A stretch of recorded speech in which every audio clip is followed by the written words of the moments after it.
What is up, fellow nerds, and welcome to Not Your Status Quo. We are Sunday night chatting. We've got House of the Dragon, we got She-Hulk, we got Werewolf by Night. We got some news on Doom Patrol and Titans today at New York City Comic Con. But, hey, before we get started, Dave, Doug, how's it going? I am grand. Question mark?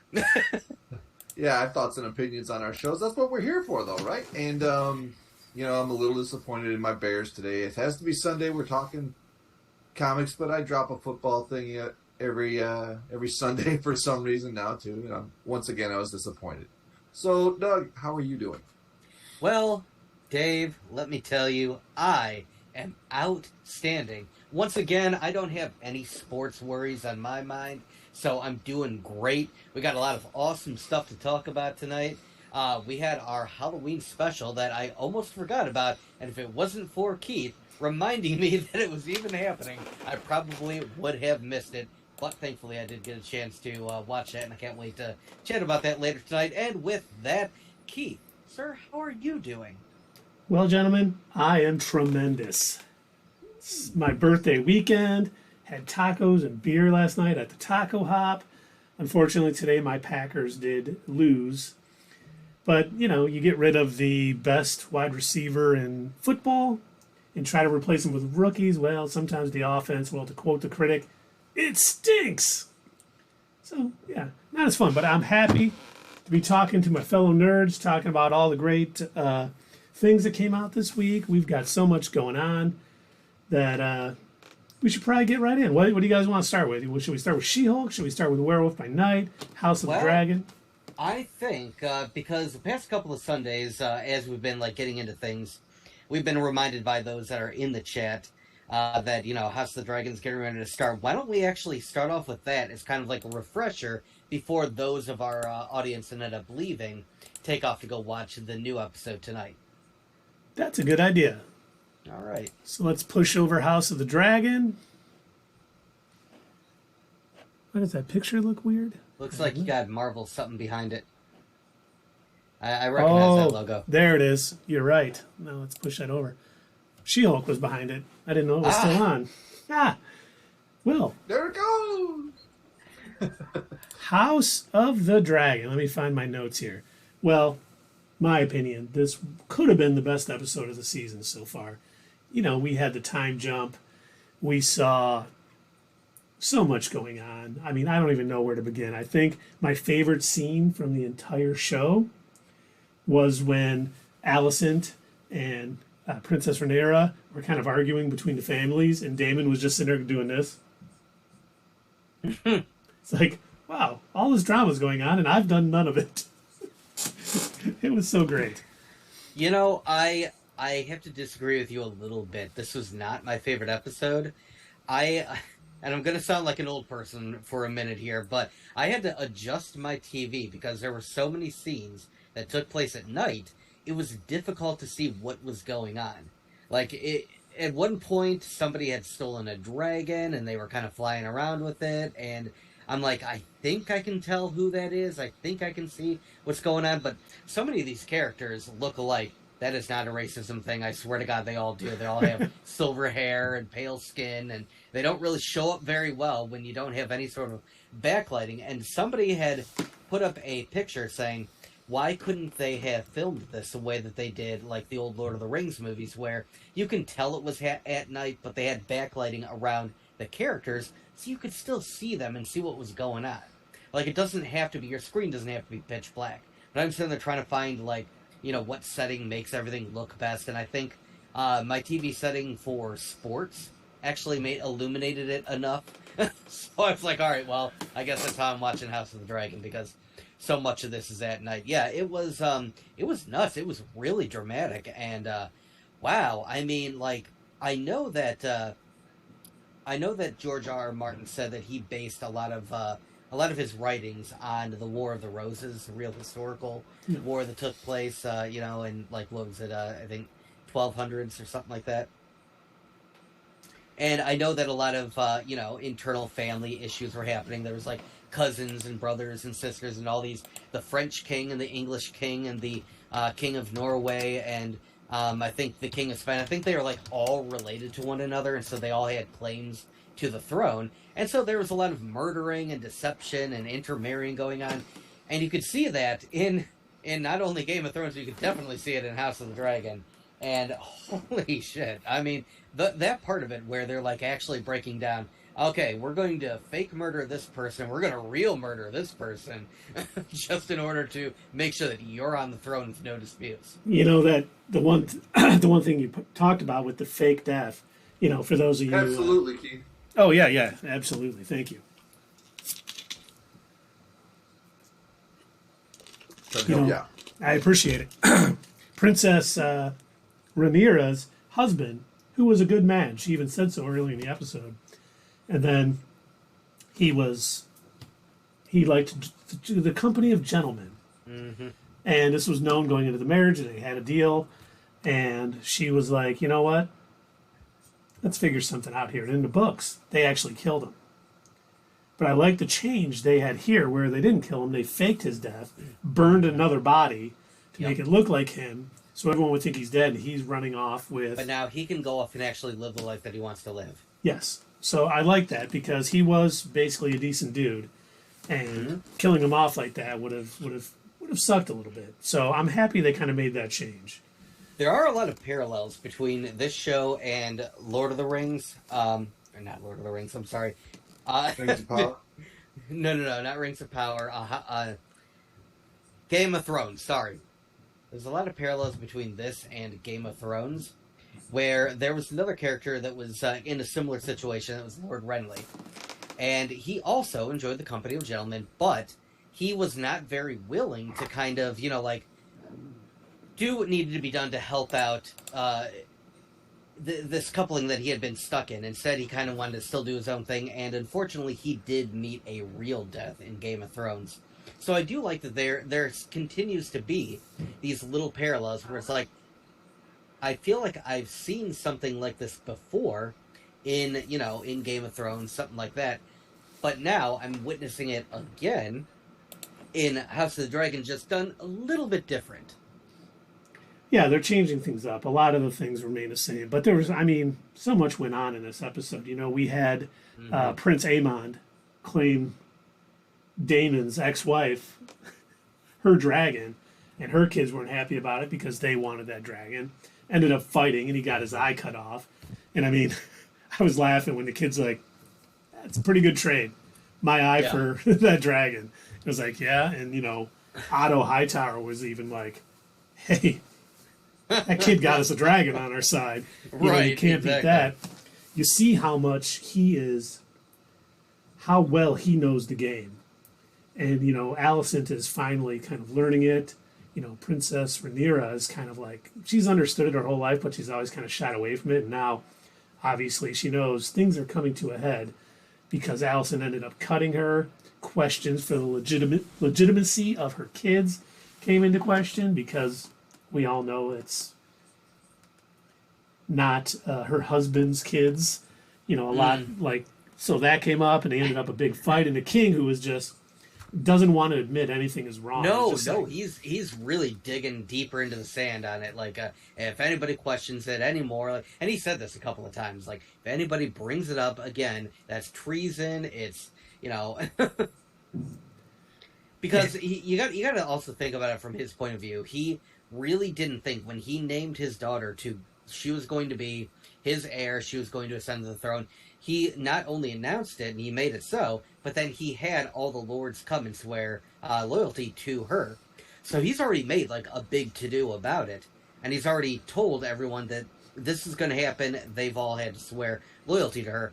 If he goes back on that, it basically opens the floodgates to, okay, well, if that's interchangeable and he can totally go back on that, then what else can he just change on a whim? What else won't be so? So it would make him look bad too, and it could ruin the legitimacy of his own royal line, of his own rule.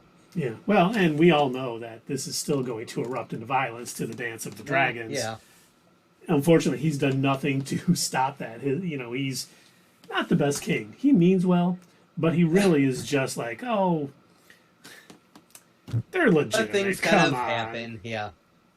And instead of getting things out in the open and putting the fires out, he's just like, "We'll not talk of it anymore. Your king commands it." It's like that's not going to help things, dude. You're as soon as you die, all hell is going to break loose. And how is this dude still hanging on? He is like the most. I don't know. I feel like he should have died at least 12 times now. Because I do think we're getting another time jump tonight, where the Okay. kids are a little bit older. Because in the preview, Prince Aemon, who took Vagar. He's older. He's not the same kid. And I really thought I was going to hate all these little time jumps all the time, but it makes sense. The kids need to be a little older for some of this more stuff to happen. They're not just putting it all as a kid and all this is happening. We see time jumps, and I think it helps fill out the story a little bit. Yeah, I agree. Even Yeah, though, they're excluding all the boring times. yes, exactly. Yes. Not like the Rings of Power, who show you every boring moment. Then this elf aged 300 years. Okay, we're going to watch this for 300 episodes. God damn it! Please stop. Please, I just want to see some action. So, do you have any other predictions other than a time jump for the episode tonight? So that way we can go back and watch this and laugh. The only other thing I kind of wrote down, I loved how, like, after that big scene where Alicent cut her, it looked like the battle lines were being drawn right there. Like, they were standing with the people that are going to be on their side for the House of the Dragon, and then with Alicent, and of course, the king was nowhere to be seen. He's, like, on neither side. But I thought that was really nice. And then, Otto giving Alicent that speech where he's like, our time has come.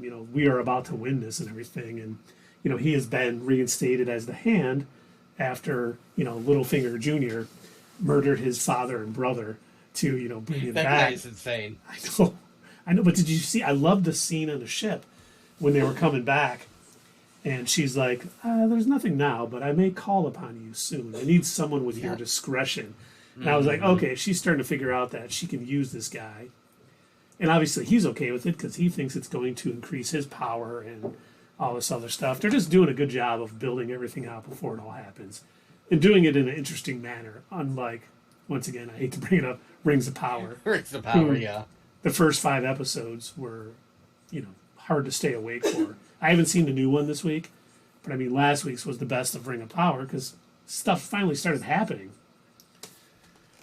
I still have not caught up. I hate admitting this. Like, I hate saying that I keep forgetting to, well, no, it's not so much that I keep forgetting. Like, I know that I need to eventually, but I think it's a lot like the Sandman, where, like, there are other things that I need to do. There are other shows that I'm, trying to catch up on. And when I sit there and I think about, okay, here's my limited time, here's the things that I need to watch for the show, Rings of Power is kind of at the bottom of the list. I'm with you. I guess if like, we had to sit here and we had to do like a run of movies to review again, to like re-review, and 2 of them were Batman v Superman and Morbius, I'd be like putting them off until like the day before. Like, I do not want to do this shit. You know what? I'll just go off memory. Yeah, I'm not going to do that again. I'm not going to watch those again. I don't know. There's some vampires or some shit. I don't know. A guy who was bat themed. That'll apply to both of them. Yes. Guy, part of the movie walked with a cane. Part of it he didn't. That's how it was. It was crazy. Sure. By the way, now while we're on tangent time, did you guys hear? Speaking of Batman v Superman, I guess Dwayne "The Rock" Johnson was a bridge between WB and Henry Cavill. And not only is Henry Cavill rumored to be in a post-credits scene of Black Adam, but he is coming back to the DC universe as Superman. I guess because the Supergirl movie that they were supposedly moving forward with is now dead, and Superman with Henry Cavill is going to get another movie. So, I don't know how this affects, as Doug sent us an article, what's his name? The Flash. Ezra Miller. Yeah, Ezra Miller. they showed up for reshoots. Doubling down on that. God, what is happening with Warner? I got it. Like, I mean, I thought they were starting to, like piss on the dumpster fire to kind of douse it down a bit, but no, they poured some extra gas on it. Like, you know what? We're getting kind of cold. Let's warm up. Ezra, come on in. We need some reshoots. Is that the family you kidnapped? Great, yeah, bring them in. We're not getting a lot of press. Let's bring Ezra Miller back in for reshoots. That'll fire it up.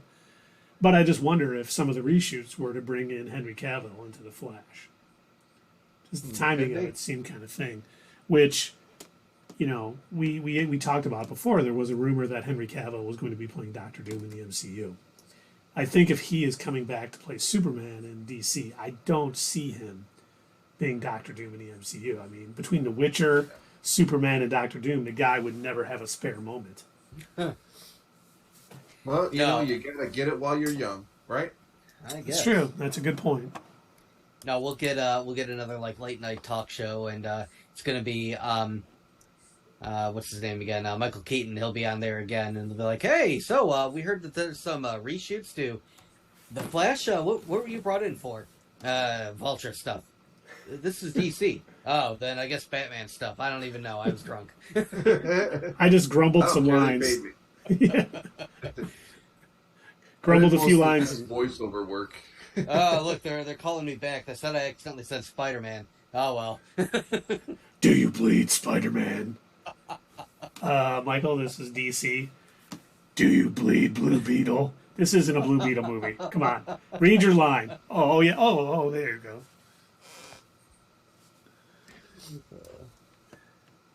So, real quick, going back to House of the Dragon, you said that. Have you read the books?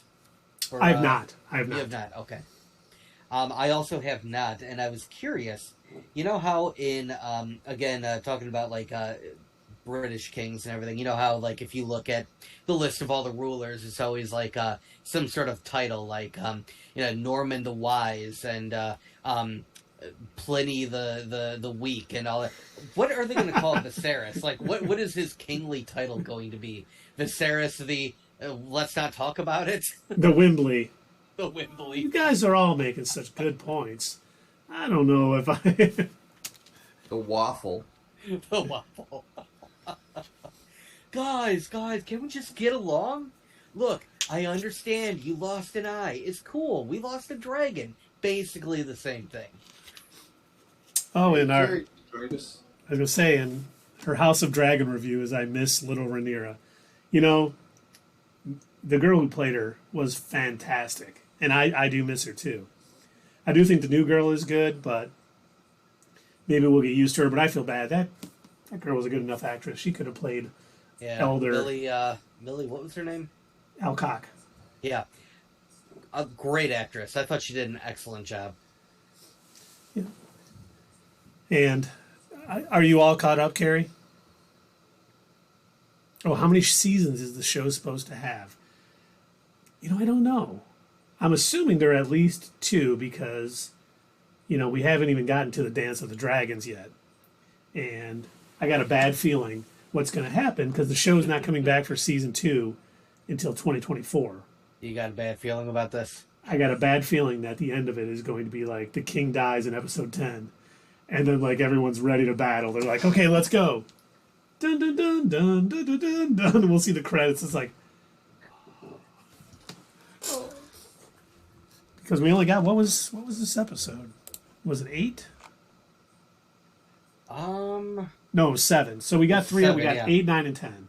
So maybe it'll be something along the lines. He may pass, and episode 8 and then episode 9 will be the beginnings of the dance, and then 10 will be things calming down for a moment before things heat up again. Usually how it goes. I was actually going to mention that in Game of Thrones, whenever it was getting towards the end of the season, they'd always have like some big major like oh my god moment that would get everybody talking. Then the last episode was just like it was almost like therapy. It was like the therapy episode where everybody's just kind of like dealing with the huge fallout that just happened, and then you realized afterwards like, God, I've got to wait a year to figure out what's going to happen from all this.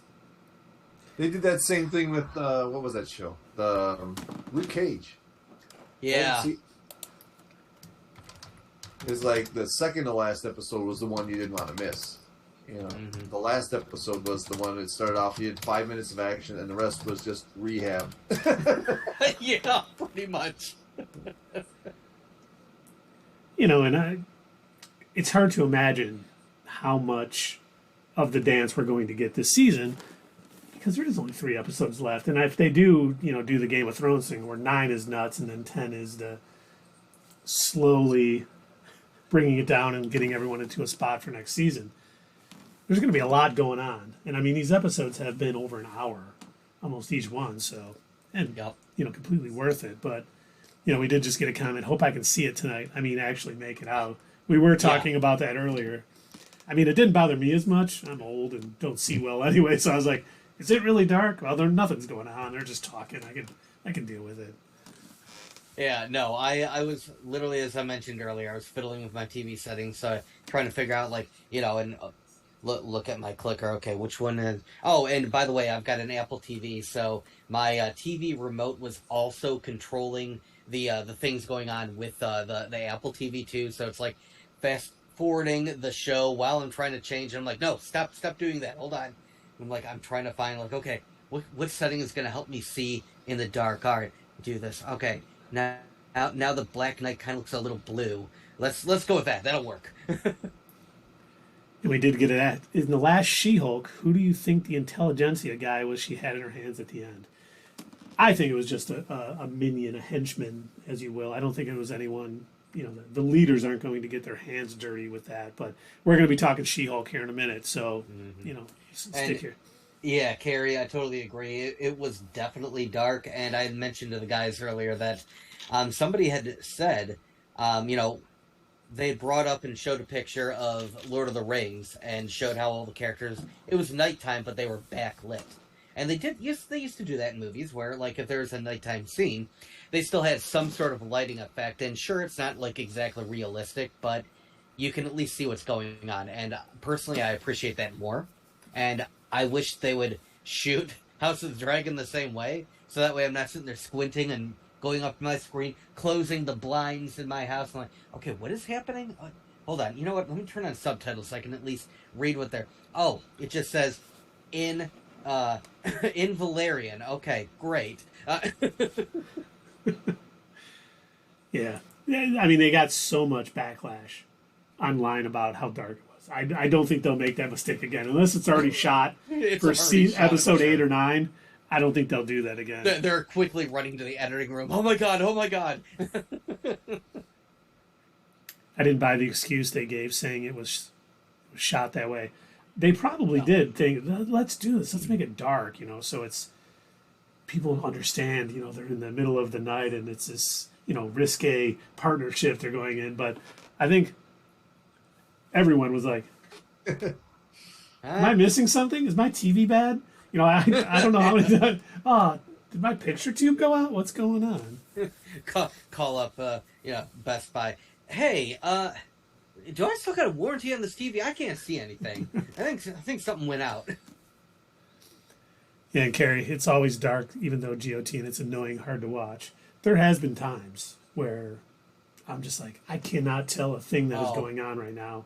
The final season with that big battle that nobody could see. Yes. Where all the Dothraki rushed in and, like, all their torches just... That was, like, the only indication that they were there.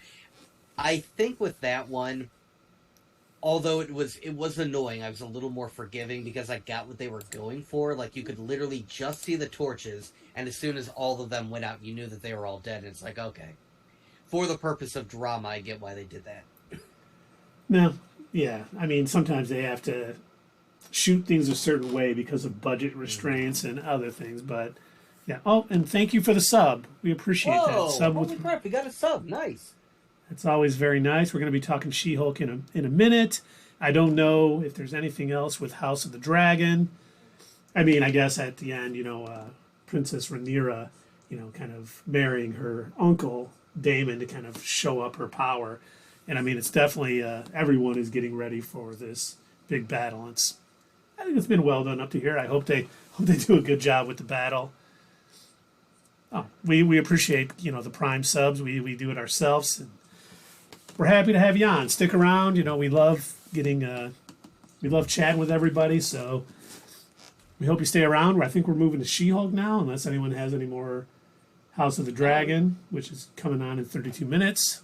Yeah, that's why we said we wanted to make sure we got that out before it comes on. Yep. Now we got Yep. If you know what I'm saying. now we got She-Hulk, which we finally got Daredevil. Our most liked TikTok that Doug put up was "It's about damn time" with Daredevil showing up. I mean, I thought they did a great job in this episode. I mean, him coming in and basically using his radar sense to know he's lying, and he put jet fuel in it. You know, whipping Jennifer in court, and then, you know, she's like totally against him, and then I love, like, he's kicking butt and doing all, and he's like, "I got the hallway, you just go do this." And then she jumps in and, like, takes everybody out, and he's just like, She-Hulk smash. "I almost had another hallway scene. What are you doing?" And then she's like, "It was going to be a half hour for you to take everyone off. You know, your math still doesn't add up." So I am curious, before we get too deep into it, Dave, you're kind of our, I'd say you're sort of our leveler as far as, you know, making sure that Keith and I aren't too high up in the clouds when it comes to She-Hulk. What were your initial thoughts on this episode after watching this? It was the least bad episode. Least I wouldn't say, bad episode. I don't want to say it was the best. I mean, you could say it was the best, but that's not saying much for this show. This show is, it's the only thing that took it up was obviously Daredevil, and the rest of the show was just incredibly stupid. I mean, they are getting better. I rated last week's 4.5. Mm-hmm. And so I rated this week's like 4.6, just barely better. I mean, yeah, okay, everyone's been waiting for Daredevil, and that was kind of cool. And, you know, Charlie Cox, of course, played it perfectly. I mean, for him to play, his character is so serious, you know, and to bring it down a notch without losing his integrity, that was pretty cool. You know, he still did some goofy stuff in there. Mm-hmm. But, Yes. you know, there were things in there that were just really dumb. Like the whole other side of it. Like, the Female Lawyer of the Year award? Are you serious? Nobody... That isn't a real thing. And, No, but I love the way that they played that out. Like, they made it sound like, oh, she was the only one who won, and then they literally just carted up, like, every All of female them. attorney, yeah. And so it was like, Okay. internally within the world of the show, they treat it like a joke, too. It was so dumb. And then she gets up there and they ask the one who represented her in the other case, Mm-hmm. like, Mallory Book. how do you feel? And she was like, I would love it if you stopped asking me what it was like to be a female lawyer. And I'm like, you're at a lawyer event that's called the Female Lawyer of the Year. You know, what are you upset about? You gave into it. You're there. What do you mean? Just don't get upset. I think she showed up just to make her point. But think the so, one too. scene that I watched, because I thought this episode was great, I thought the chemistry between Charlie and Tatiana was amazing. I enjoyed the fight scenes with it. This is the first time we finally saw, it's like Daredevil finally got her to understand. Mm-hmm. You know, you do your work as a lawyer, but when people need something other than the law, that's where you come in. I think it finally kicked in, and she's going to become more superhero. I thought Leapfrog was great. Holy Frog was so dumb. Ribbit and rip it. All right. Yeah, and there's also, I'm sorry to be negative again, but there's also that part where they're like, you know, she's gonna win this Female Lawyer of the Year award, but what evidence do we have that she deserved it? She's in court with Matt Murdock. She has nothing. She has no idea about her client because she could have figured it out that, you know, he put the wrong jet fuel in there or something. You put the wrong fuel in, and it was his fault. She should have. If she's a Lawyer of the Year, she would know that before she went into court, you know. And then he just smokes her with it. Of course, you know, Matt Murdock is a badass lawyer, and also he should have probably known that before he went into the court too. But you shouldn't just smell that in court and then that ruins your whole case. Well, he has You know? heightened senses too. He's not just an average dude. I'm saying I do it's agree bad with on you. her. She did not deserve an award if she did not know that going into court. I do agree with you to a point, but I agree with you on a larger scale of like the entire show. The fact that the showrunners have admitted that they did not look enough into law practices and make sure they got that aspect of the show right. When I first heard that, I'm like, that was what I was kind of looking forward to in the show, and if you mess that part of it up, that's going to be really disappointing.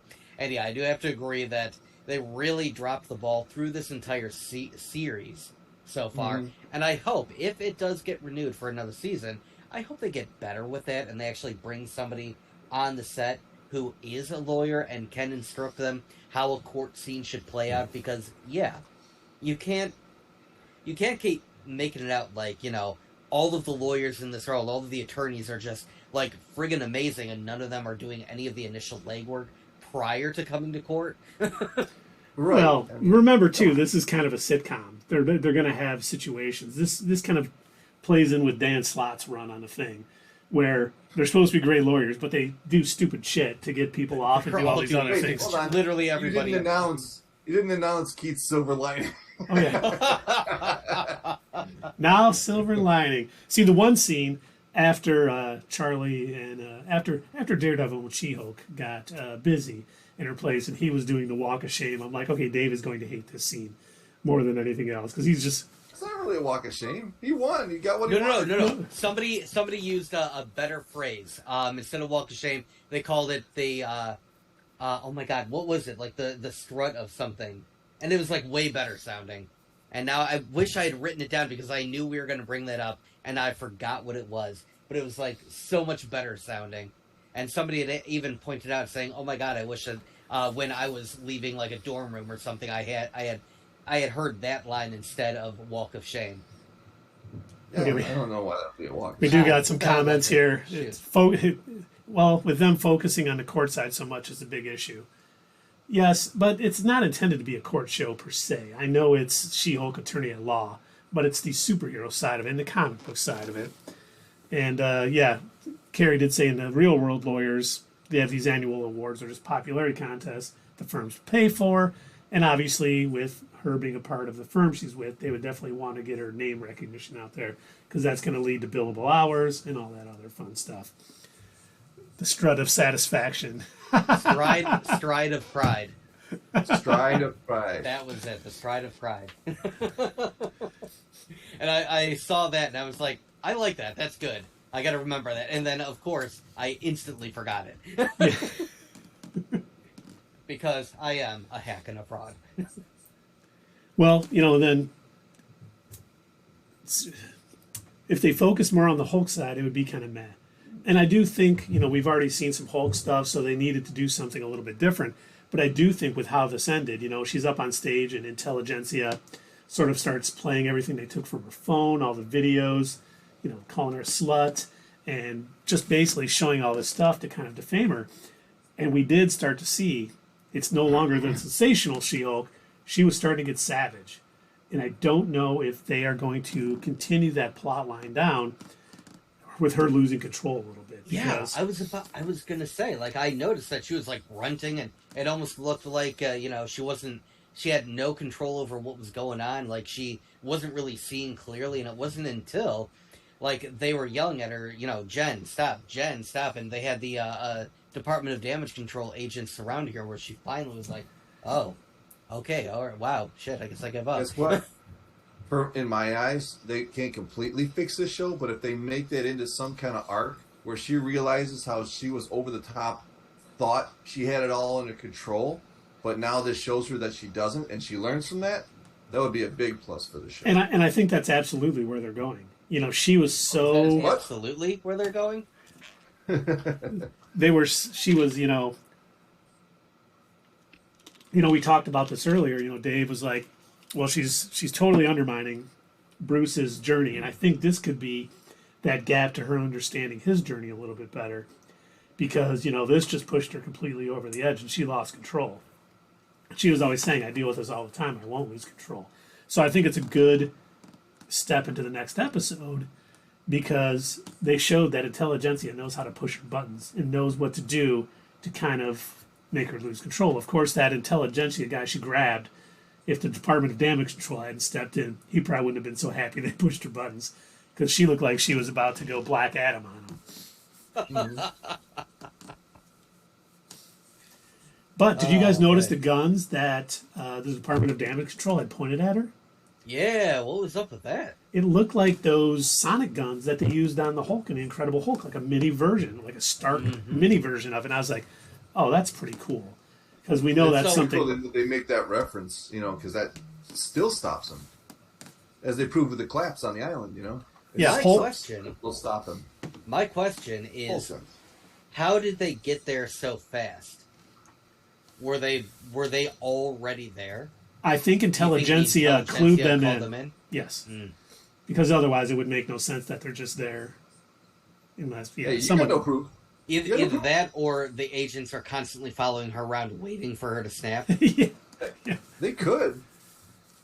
That would make sense. Mm-hmm. Yeah, I'd love to hear more about what was up with that, like what they were even doing there, and also now clearly she's probably going to be arrested, and I want to know who's going to defend her in court, and will she have to regain her ability to practice law? And she did lose. She did get disbarred in the comics at one point, and she kind of became a bounty hunter.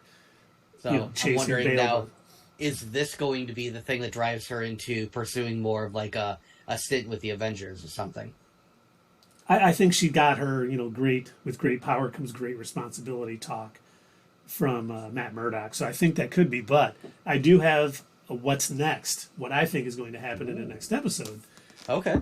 Because they have a few things they have to tie into all this. And I do think we're going to find out the leader of intelligentsia is actually the leader.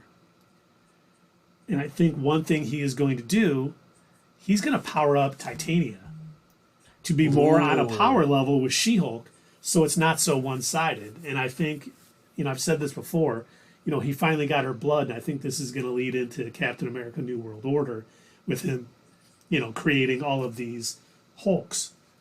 She even made a comment, oh, maybe it's a Red Hulk or something, and I don't know. I've been going back and forth on this, and I don't think they're going to make Titania a Red Hulk. I think she's just going to be powered up to be on the same level. But I do think this is what is the event that is going to lead to more Hulks in the MCU and not just, Bruce and Jen. I agree, but did they get her blood yet? Yeah, remember he got her blood when she was Jen, when he left and never called her again. On the wedding. I don't remember him taking her blood. I know that he cloned her phone, and I know that that guy was, sleeping with her, and I know that he was talking to Intelligentsia, but I don't remember watching him actually take her blood. You didn't Unless see I her missed that take. part. You didn't was see in that him same take the scene blood, right at the end. but he had the thing and he closed it up like it was. And it was full. Oh, Yes, and it was full. okay. Jeez, all right. And didn't she have a little boo-boo or something on her the next time she got up? I thought they referenced That that. I don't know. Yeah, I'm not sure. Yeah, I'm pretty sure. Yeah, they're saying I didn't see him get the blood. I think I'll have to watch it again. But then I was laughing because Dave's favorite guy from the guy when he called her and said, "I have an emergency. You got to make out." And he goes, "I bought a Wakandan staff, and they want it back." Do you That was think? so cringy. But do you think that's where they got the vibranium possibly to penetrate her skin to get her blood? Probably. I was like, oh my god, this dude is like pretty much announcing to her that he's doing all this stuff to her without actually saying he's doing all this stuff to her. I mean, I think she'll piece it together at some point. And I've gone back and forth that maybe he is the leader of Intelligentsia too, because we know he's rich. He's one of the biggest clients for the law firm, and he keeps doing little things. Oh, right after they get her blood. Oh, we got this new needle, and he has a Wakandan staff. So they're almost setting him up. I don't know if it's a red herring to just try to get people to go that way, and then they can announce the leader and all that other stuff. But Dave's reeling it in. Dave is reeling it in. I just don't think they have the writing talent for that on this show. That's all. So I wouldn't put it quite as harsh, but yeah, I also don't think that they're I don't think that they're doing like any, what do you think it could be? Oh, we're going to do a red herring or we're going to lead you down the wrong path. I think so far, at least with this show, they've been pretty on the nose with like what they're doing. But they need that twist. She even said, But will they do leading it? into that, is this going to be a twist? Is it going to be a good twist? Or, so I think they have some things planned to kind of lead into future Marvel projects. I think they're going to free Agatha in the next in the next episode. Oh, okay, buddy. It was Agatha all along. I think they're playing him as not the guy and assume viewers aren't bright. So I think he is the bad. It does seem it's so a lot of coincidences, as they get something to penetrate her skin, he has the staff and he keeps popping up here and there. So, it could be that Sixth Sense type thing when you're like, wait, what? And then when you rewatch the movie, you see all the clues, leading up to that. So I wouldn't be surprised if he was the big bad. And then maybe, the leader gets the blood another way. I just want to see the leader be into this because I do think there's a chance that She-Hulk could show up in Captain America New World Order to help, Sam with all the stuff going on. Is Bucky going to be in that one? No. I kind of like the way they. See, I don't know because when they announced that Bucky was going to be part of the Thunderbolts, I don't really know. I remember when we did our final "What's Next" of Falcon and the Winter Soldier, I had created a specific title card because our assumption at that was that it was going to be they're going to take on their new names. It was going to be Captain America and the White Wolf. And I assumed that was the direction he was going to go in, but now I have no idea. Well, I'm not sure what they're doing with Bucky. We know he's joining the Thunderbolts, and that's why I think you do know that. I think that's why he's not necessarily going to show up, and he may have a cameo in New World Order because I think some things from that movie is going to lead into the Thunderbolts and why Val is putting a team together to kind of help. But I think for New World Order, we're going to get Torres as the Falcon, we're going to get Sam as Cap. And we may get like a She-Hulk or someone else to kind of come in and help because, with the leader being the main villain, if he's had all this, if he didn't get blipped and he had all that time to plan, there could be some bad things coming down. So, hopefully it all comes together. I hope it starts this Thursday. Yeah, I think it's about to go down. And then next week, Dave will be like, oh my God, you guys were right. This is the best show ever. I was too harsh on these people. That still will not happen. One episode will not save it. Sorry.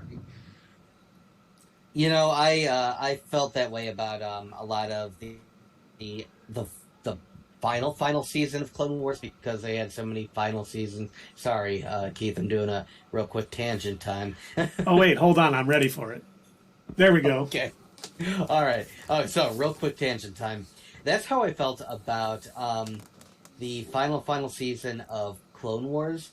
While I liked some of the episodes, I was perfectly fine with the previous final episode that we had on Netflix. And I thought that brought everything to a decent end. And I didn't need 3 episodes of the Martez sisters. I didn't need, some of the other nonsense that was happening. You could have created that in one special event sort of thing where maybe you create a new Clone Wars movie and it comprises of the episodes that took place on Mandalore or something like that. But yeah, to me that didn't make it the definitive, oh my God, this was the ultimate end of it. Just those couple of good episodes. That didn't save the entire season and make it like, oh, this was so worth it to me. And I think that's the case with a couple of other things. And I remember the first time that I had watched Rebels, I had the same thought. Like, I didn't like most of Rebels. There was a couple of episodes here and there that I liked. Mostly I liked the episodes where Ahsoka was in it. Mostly I liked them when Ezra wasn't so whiny. Those were the episodes that I liked. And then the final season was probably, I think, the strongest out of the entire series. But to me, personally, that still wasn't enough to save the entire series for me. See, I enjoyed Rebels. I thought they did a really I good know, job you guys have introducing the said, you characters. both have said that you liked it. I didn't. I disagree. Yes, we know. Yeah, I loved them, and especially that last season. I know the first 2 episodes in that last season were to start the Bad Batch. I mean, that was obvious, but the rest of it was pretty much Ahsoka, and I really liked the further development on her character. She's just an amazing character. And the Siege of Mandalore, I thought, was added so much to seeing that going on and knowing what's going on in Revenge of the Sith. Yeah, it was good. Don't get me wrong. Yeah, But- it was good. I agree. I know, but can I finish? Yeah. Thank you. So, that alone added a lot. The rest of the season, you're right. I was like, okay, this is the Bad Batch pilot. This is the Martez sisters. I mean, I was really disappointed in that final season until the Siege of Mandalore came. And I was like, yes. And honestly, I've rewatched the Siege of Mandalore. I have not rewatched the rest of the seasons because even though I'm enjoying the Bad Batch, the episodes with the Bad Batch and Clone Wars were kind of meh. Yeah. Yeah. So all of that, Go back all and of that. watch our reviews on that, and we're just like, yeah, why are they doing this? But then, yeah, you're right. I mean, the season took off. So. Mm-hmm. I think I recall back then Keith having a silver lining even about the Martez sisters episodes. I was like, how did you enjoy that? I'm like, it was such a waste of my time. Like, I'm sitting here because at that time I believe we were recording the night of that it had aired, and so I'm hurrying up like after work trying to get the episode in, and I'm sitting there watching them escape jail just to get re-jailed, and I'm like, what do you want me to even say about this episode? It's like the Pikes were a lot easier on them than I thought they would be. Yeah, that too. Let's just put them back in the cell. Let's try this again. There's no way they'll escape again. Right. Yeah, right. But yeah, that entire tangent I was literally just so I could say, I think you might be right, Dave. If the series, if She-Hulk, if it hasn't been doing it for you up until now, the last 2 episodes of the last episode is not going to save it for you. And for anybody else that has not been enjoying it, that's not going to fix it. Yeah, I'm not going to look back and say everything that they did back there now makes sense. And that's not even the main plot as to why I don't like it, Mm-hmm. What were you going to say, Keith? I don't remember now. I just, Sorry. yeah. No, and, it's show is not for everybody. I think, it's written a certain way, and not everyone's going to like it. Some people are really enjoying it. Some people think it's for me, on the Doug scale, 5 being average. I think it's creeping up there. Dave said 4.6. I'm probably maybe a 6.2 at this point. I enjoy it, but I'm not like, well, except for this last episode. After I watch it, I'm like, I really want to watch it again. But every other episode I watched, it said, oh, okay, that was good. Great. But it's not like, seeing, like Captain America, the Winter Soldier the first time, or Infinity War, and things of that nature. We've talked about how Phase 4 has kind of been a bit of a letdown. And it has. And I think it's going to build back up to something. Hopefully that's pretty good. I have a real bad habit of whenever I'm, putting together a clip or something, and I need to, watch an episode of something in order to do it, I get sucked into it, and I end up rewatching it again. Talking about that one scene from the Siege of Mandalore where they had Maul fighting Ahsoka. When I was trying to get a clip, which unfortunately we weren't ever able to put up because Disney immediately copyright claimed the hell out of that, so that got taken down.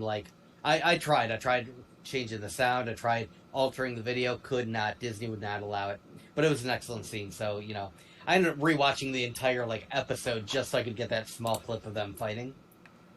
And the same thing happened with this episode of She-Hulk. I was trying to get a couple of clips in order to make the thing on TikTok, and I ended up getting sucked into the whole episode and rewatching it, and I'm like, oh wait, that's right, what was I doing?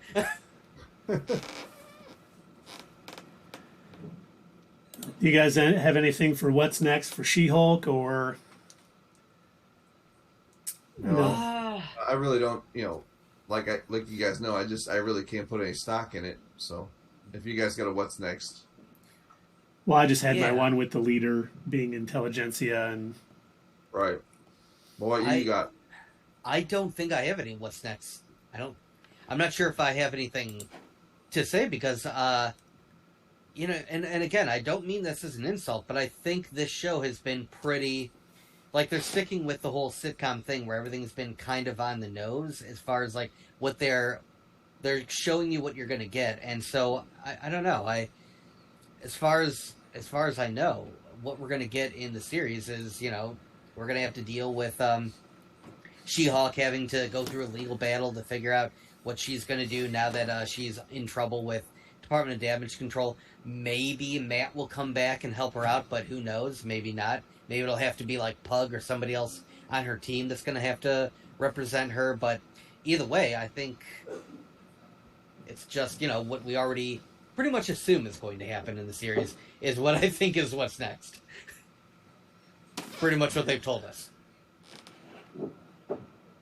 Yeah, this So- show may be too serious, like too not serious to have the leader on it. You know what I mean? It's not there to. It's not like the other shows that have been serious. That's why I reeled you in, because it's not like Captain America and White Wolf. It's not like that, because that show was serious. So this show isn't serious. So I don't. That's why I don't think the leader's going to be on it. well, that's why I think it could bridge. That'll be the bridge to get us into New World Order. They need something to sort of bring her into the MCU as a non sort of sitcom person, just like WandaVision, sort of changed a little bit at the end to kind of bring it more into the action to the MCU for future things. It's done for. Oh no, he's not frozen. I thought he was frozen for a minute. I'm like, oh. No. I think this may do the same. I think we may get a little more serious final episode to lead out into the bigger MCU. But are we ready for Werewolf by Night? We are.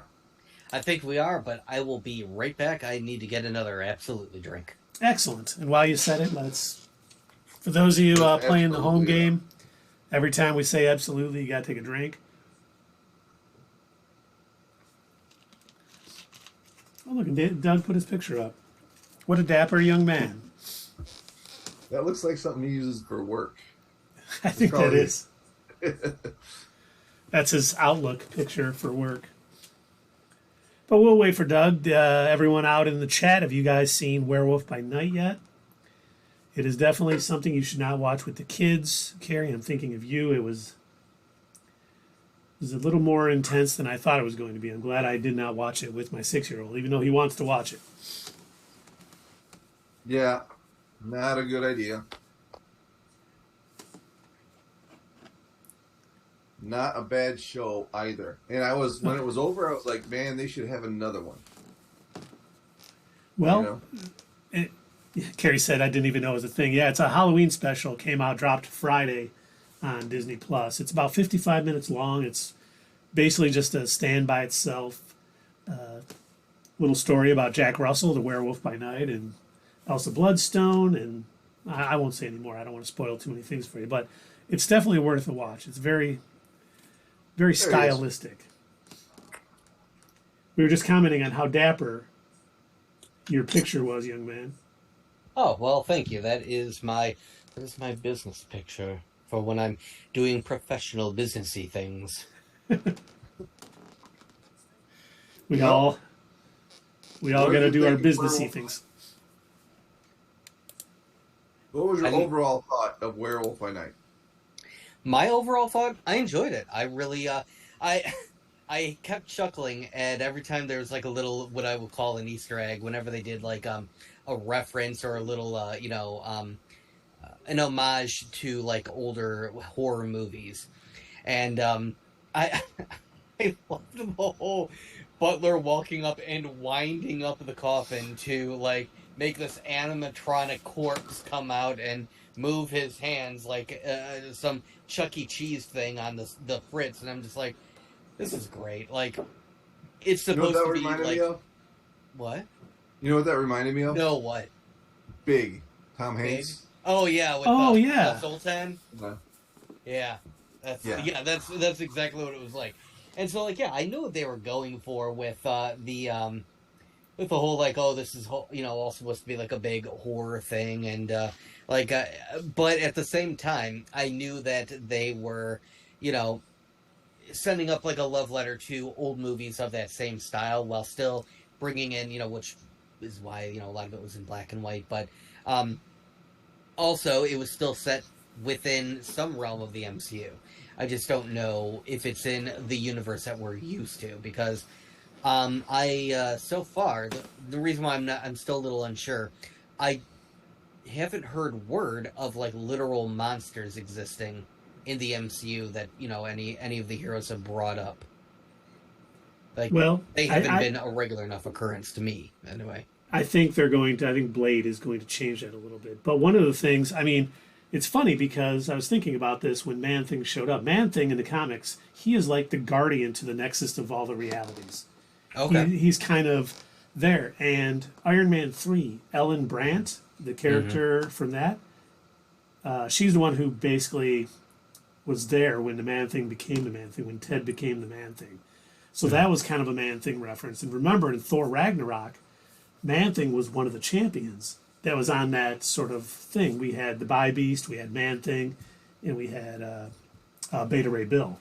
So he's been referenced before in this, and I was like, I'm kind of glad he finally came in because, he's a very interesting character, and I think they're going to use him in Secret Wars to kind of. Is your camera freaking out a little bit? Yeah, your weird. internet's going freaky. Huh. All right. Strange. We have our own special effects right here on Not Your Status Quo. At no extra charge to you all. But, I'm finally glad he's here only because, it will bridge that Secret Wars thing with the multiverse. And I think. You said you're finally glad he's here. Do you mean you're glad he's finally here? I can say it any way I want. If I want to talk like Yoda, damn it, I will talk you weren't like. glad before, but you're finally. Finally, I'm glad.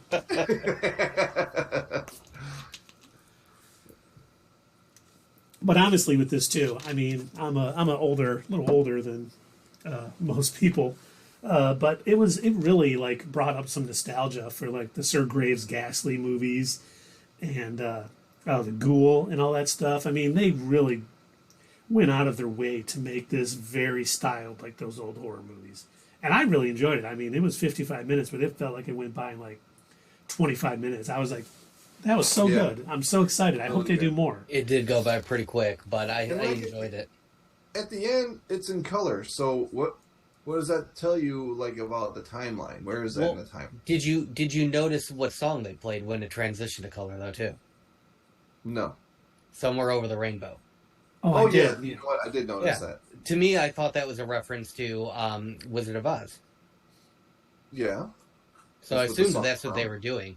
Now that the horror of the whole thing was over, now it's returning back to, okay, this is normal every day, and Ted and whatever Werewolf's real name is. Jack Russell. Jack Russell, yeah. Now they can go back to living their normal lives. They're not in this, quote unquote horror movie world anymore. Color has flooded back into the world, and I assumed that's what they were doing. I could be looking way too deep into it, but my thoughts were that was what was happening. And so I think this is happening, and I can't guarantee this is, again, our universe that we're used to, but I'm pretty sure that this is happening in, modern day of whatever universe we're in.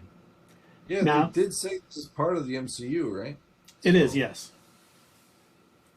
And remember, Blade almost cameoed on this if Mashallah Ali would have had the time. And I do think we're going to see more of the Legion of Monster type stuff showing up in the MCU, just to kind of, tangent time in their storytelling a little bit, bring in some of these characters because, it was cool. It was a nice little thing. I hope, Dave and I were talking before this how the actor who played Jack Russell was just amazing. I mean, Dave was I loved your comment where he's like, he brought your, all of your attention was on him whenever he was on screen. Just he had a charismatic presence, and it's like he's not even trying, And I didn't even know that when he came in. They said he had over 100 deaths or 100 kills, and he was like so nonchalant about everything, and he was just I did not know that he was Jack Russell when he came in there. I just thought they were going to lead up to Jack Russell being in the cage. That was just well played. I thought so too. I thought the person they were hunting, I thought that was you were going to find out that they were hunting Jack Russell, and especially when they had said like what you had just pointed out, oh, he's racked up this many kills. Now, do you think the rest of the people, rest of the hunters, do you think any of them were aware of this at all at any point? Like, the fact that she knew, I guess, who he was and how many kills he had, like, how did they gather? Or was it all just did they just tell them, oh yeah, my name is so-and-so and this is how many monsters I've killed or whatever? No, I think they had to, because they knew that what was her name? The one who looked like Kristen Ritter? The one who lived? Elsa Bloodstone. Oh, yeah. Mm-hmm. Oh, yeah, they knew that she, didn't have a kill count. Mm-hmm. She just wanted to come back there and get the Bloodstone. Yeah. Which, am I the only one who thought, when they first brought it out, that is the Darkhold?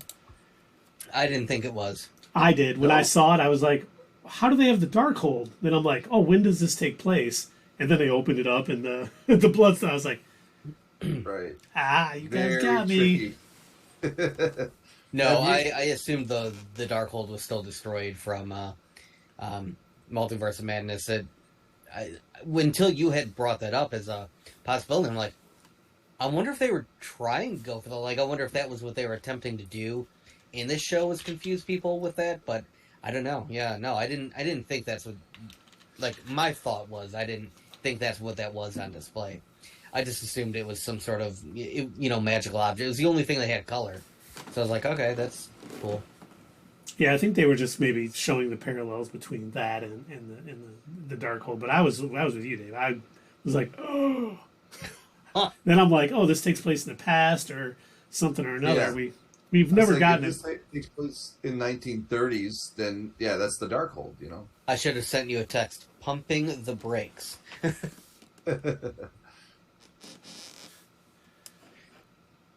No, all of the weapons. Well, I mean, aside from the axe, everything else looked kind of modern. So that's why I didn't think this was set in the past. Yeah, I didn't either. After I got over after knowing that wasn't the Darkhold, I agree. Seeing the weapons and some of the stuff, and it's definitely seems to be in the current time of the MCU. But we don't know. We don't. You're right. We really don't. This could be a whole Moon Knight thing, for all we know. Just completely, it's in the MCU, but I don't know. It still seems pretty disconnected. Maybe we'll find out on the Guardians of the Galaxy Christmas special. Maybe. Well, just so you know. I actually was thinking about that, which, by the way, Carrie, just so you're aware, because you didn't know this was a thing, I hope you know that there's going to be a Guardians of the Galaxy Christmas special. And I can't wait for that. I think that's going to be a blast to watch.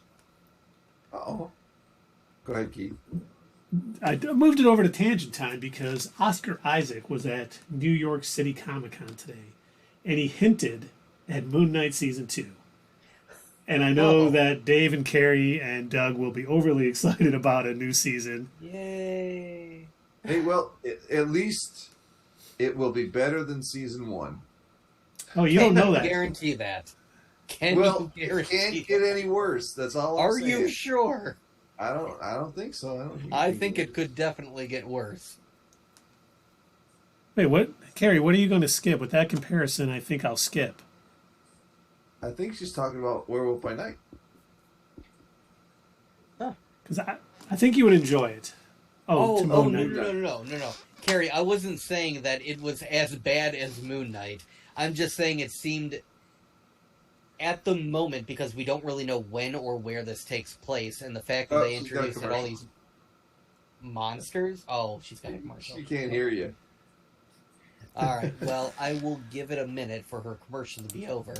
But this is a good time to let you know that you should subscribe to Not Your Status Quo. If you subscribe today, you will not have to endure commercials. Make sure that you subscribe to Not Your Status Quo. Also, check us out on YouTube. We've got tons of videos for you to watch on YouTube. And come on back to Twitch and watch us live, interact and chat with us. And make sure you subscribe today. And And don't also, forget. we have many contests and many giveaways to people who sign up. Go ahead, Keith. Oh, she needs Well, I was just to gonna say, okay. you know, Carrie, if your husband doesn't help you get Doug on a Zoom call, he'll walk you through. We've all done it. But speaking of giveaways, this is our next giveaway coming up. It is Black Adam JSA Black Rain. And I've read it. We're going to be having some back issue breakdowns coming out on it.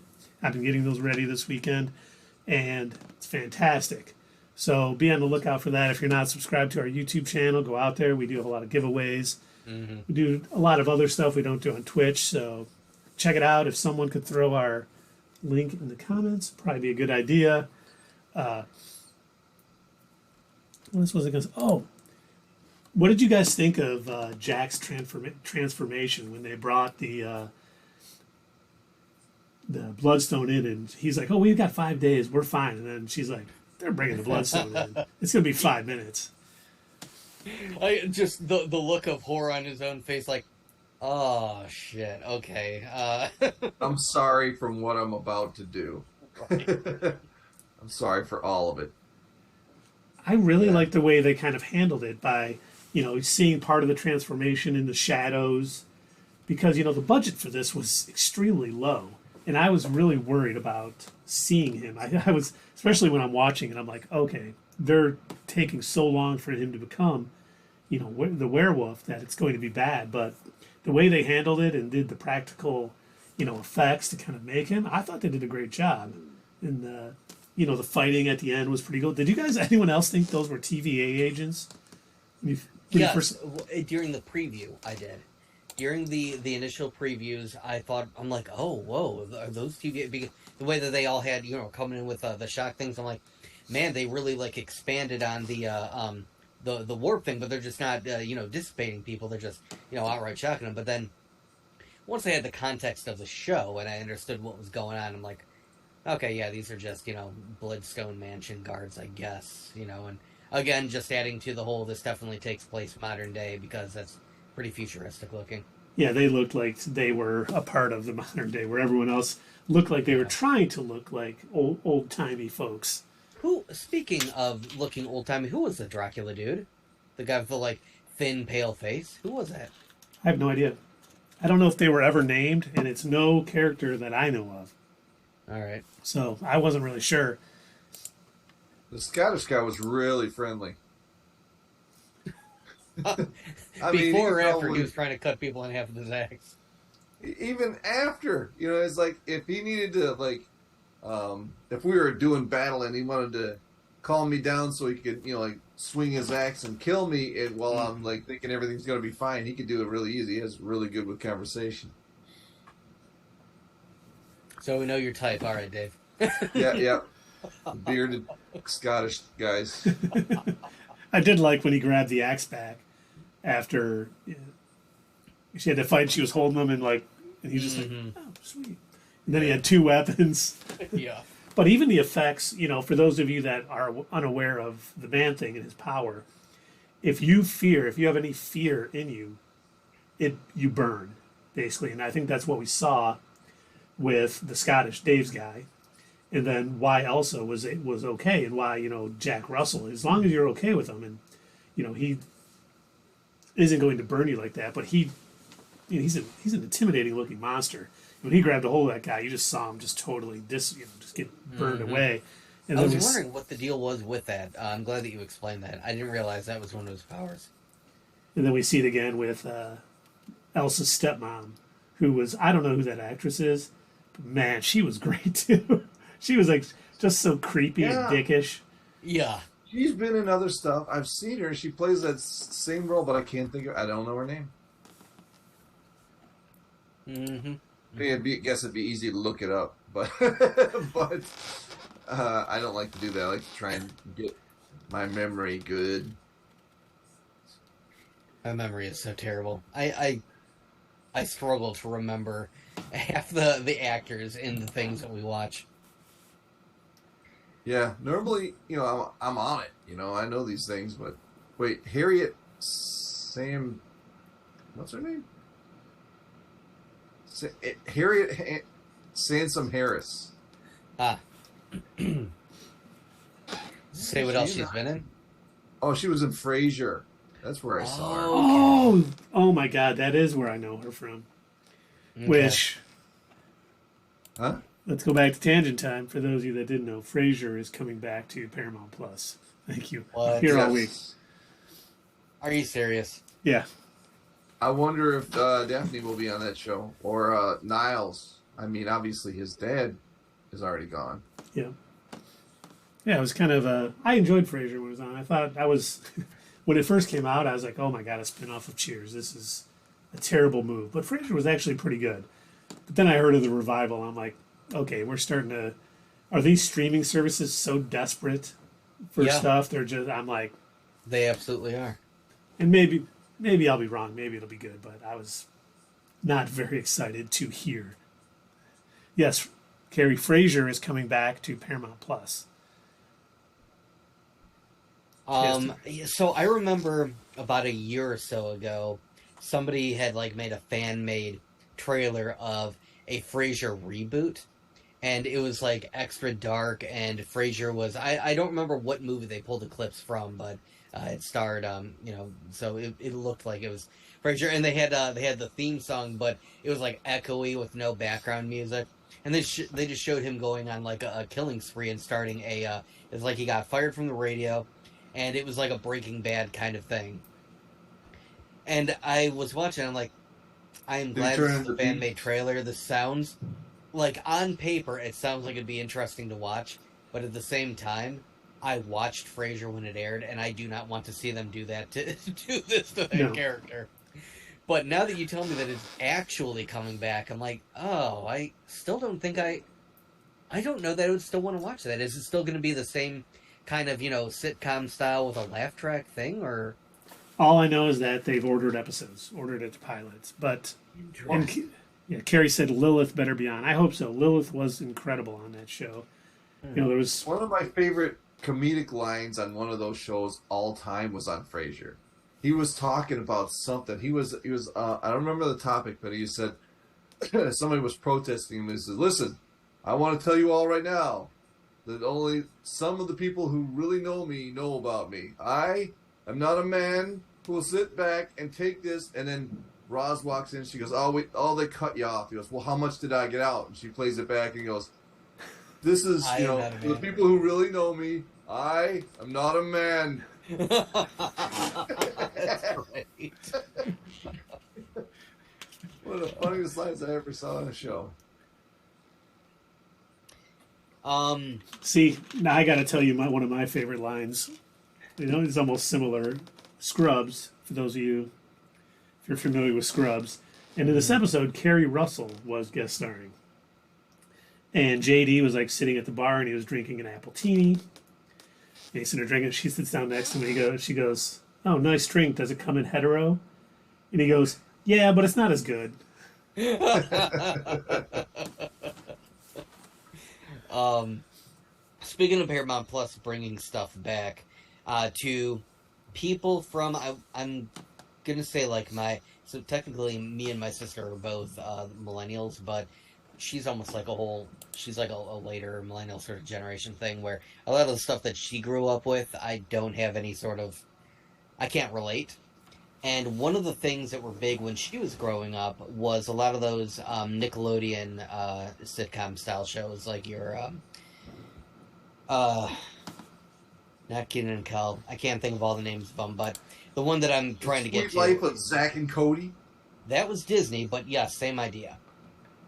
Oh, iCarly.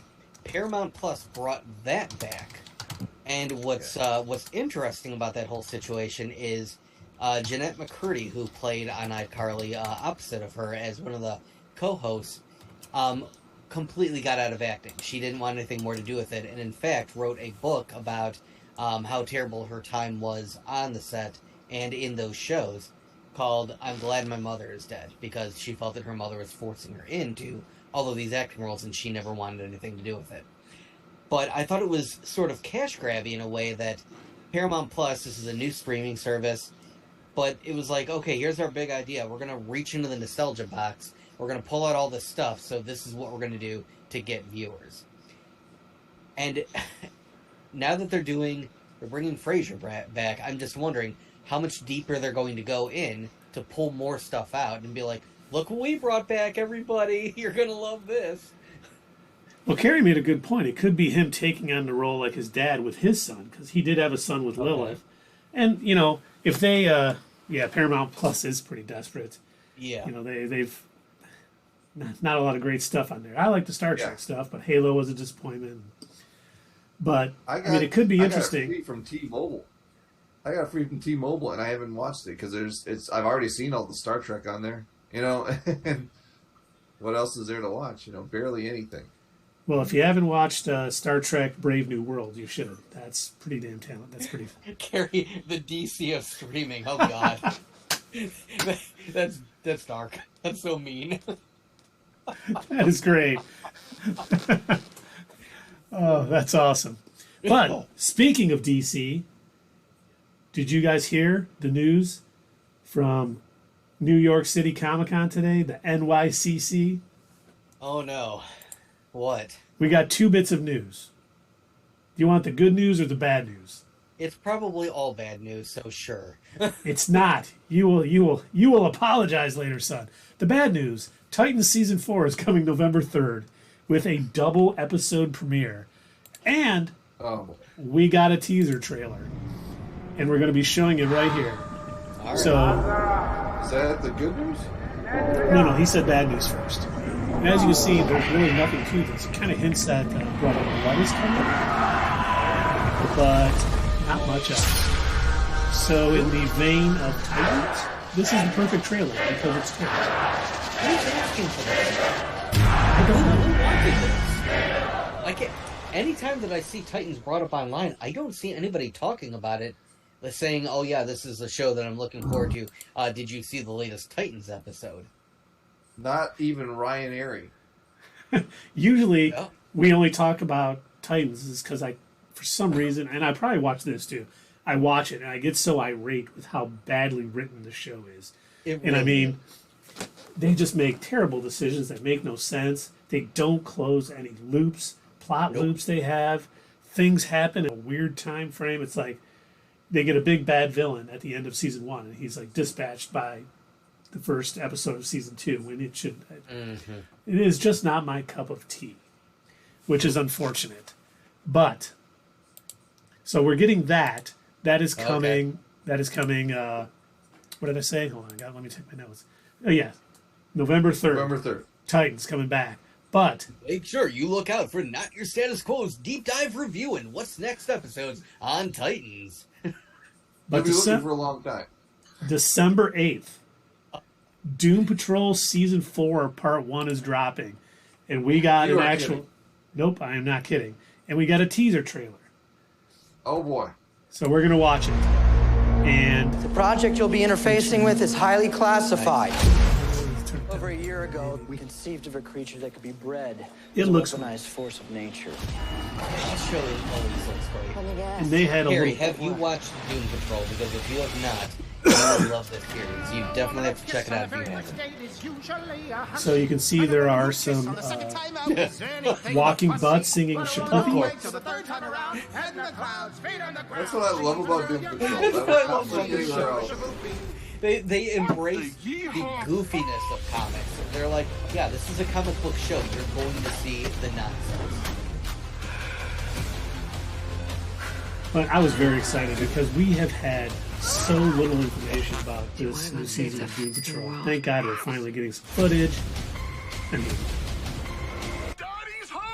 this show should stay on. I was really worried that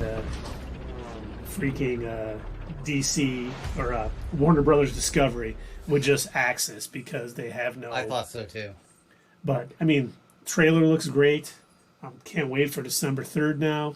Wait, did I say December 3rd? Yes, I did. No, yes. December 8th. December 8th. So they didn't say anything about if we're getting a 2-episode premiere or anything like that, but I'm going to play it again just to kind of watch it.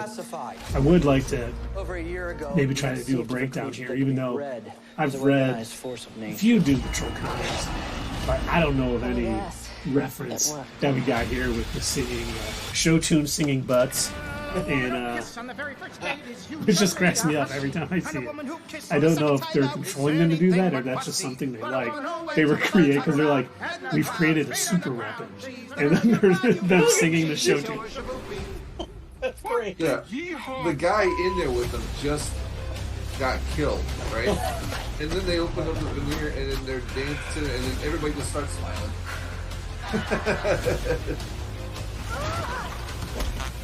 So Carrie says, wait, I may have, is there a shark head guy? A shark head guy? Yeah, she's saying that she may have seen you. Isn't she thinking of Killer Shark? King Shark? Yeah, King That Shark. may be what she's thinking of, I'm not sure. Yeah, she's thinking of Suicide Squad, I think. Mm. Or the Harley Quinn show. Which, Yeah. I guess if you think about it, Suicide Squad, Doom Patrol, the names aren't too far off. Suicide Squad. Yeah, Yeah, the Suicide Squad, the one that you're thinking of, is outstanding. I loved King Shark in that. I love both versions of King Shark, even though they're nothing like the way that he appears in the comic. I love, actually, so far on HBO Max, we have gotten 3 iterations of King Shark. We got the version that appeared in Young Justice, where he was a member of the Atlantean royalty that came to the the conferences. He wasn't really good or bad. He was part of the ruling class of Atlantis. Then we've got the version in Harley Quinn, which is great. He's so nonchalant about everything and like, oh yeah, just murdered my brother, no big deal though. I just had to murder another one of my brothers. Yeah, he was sad, but anyway, what are we doing here? It was kind of like from Loki when he's like, yeah, they all died. So anyway. Right. And then, of course, we had the version in the Suicide Squad who was voiced by Sylvester Stallone, and in perfect. This is what I love about the director, how he did the same thing with Groot. He got Vin Diesel to voice Groot, and then he gets Sylvester Stallone to voice King Shark, and it's literally just like a line here, a line there, and he's just a big angry goofball.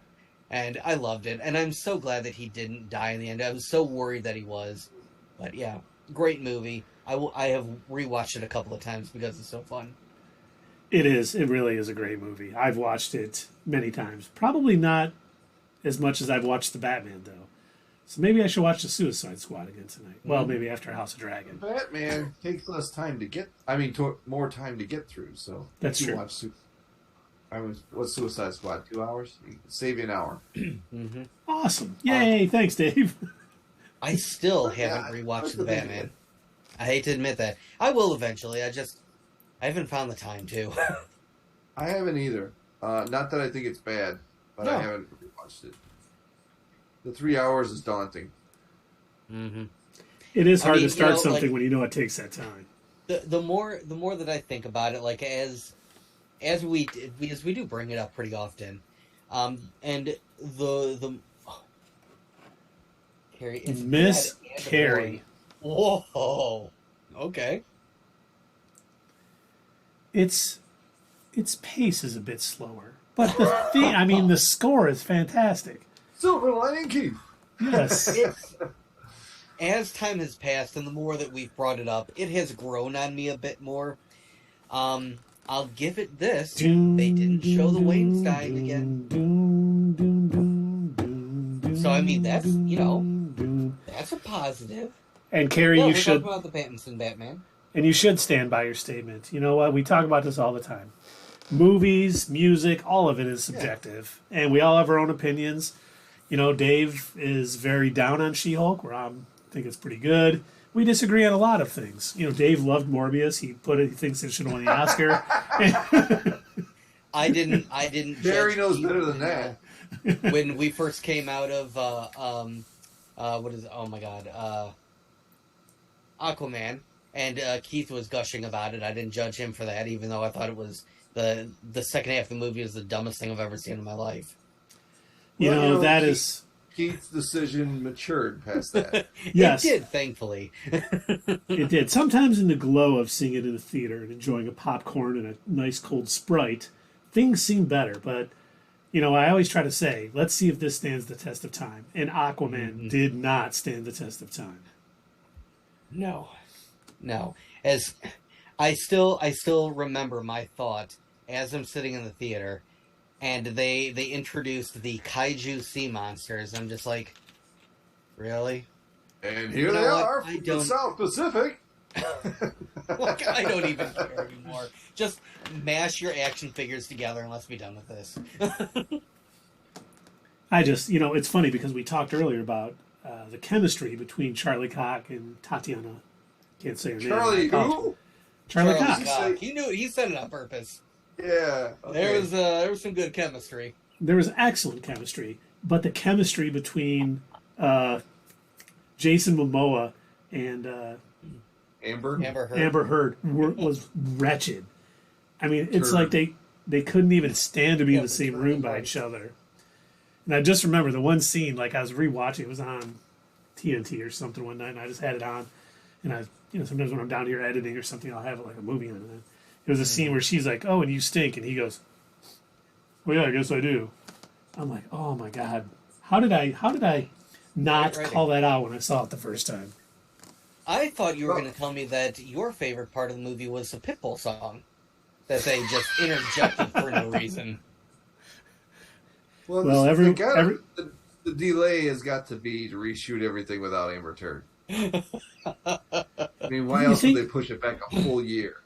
Why would they bring Ezra Miller back for reshoots? I don't think So they can anything. double down on the Flash. Oh yeah, Ezra Miller gonna make it for WB. Unless, do you think? All right, I've been thinking about this, and up until you said that Doom Patrol is coming back, my thought process has been that Warner Discovery is trying to self-implode. That they're trying to keep pushing all the stuff that isn't working. Flash is going to be the best thing ever. We're really, going to push this. You know what? In fact, we're going to bring back Ezra Miller for even more shoots. It's going to be so good. We're going to bring back Titans. That's great. We're going to cancel Batgirl. We're going to cancel this. We're going to cancel that. And you know what? You know what else we're going to push? We're going to push Gotham Knights. It has nothing to do with the game comic that's based on, but by God, we're going to push the hell out of that shitty storyline because at the end of the day, my thought process was, I think they don't care. They want to promote the worst of their projects so they can, just go bankrupt and, claim a settlement or something. I don't know. I assume this is just, the latest version of that movie, The Producers. And they're trying to make a big stinker out of the entire DC universe. I It's would like not be written by surprised. people who didn't read comics, and they just think that, all right, the comic book readers are going to love this because there's, it doesn't matter what the plot is. We're just going to have a lot of action and explosions, and then, the rest of it will fall into place because comic book readers just like the action. I mean, maybe the Snyder bots will.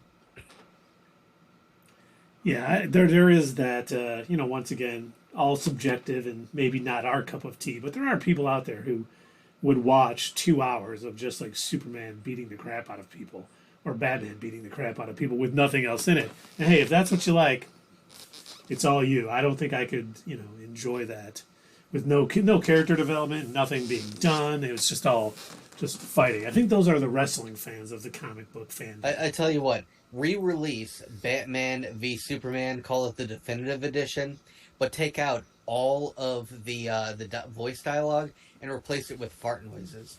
That'd not be bad. Except for Martha, that has to stay. And Doug, we call them toots on this channel. Dude, okay. Like, everything's coming. He's like, toot, Martha. Toot toot that name.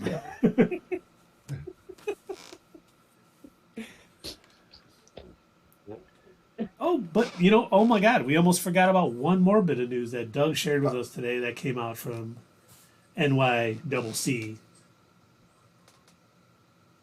Spill it, Doug.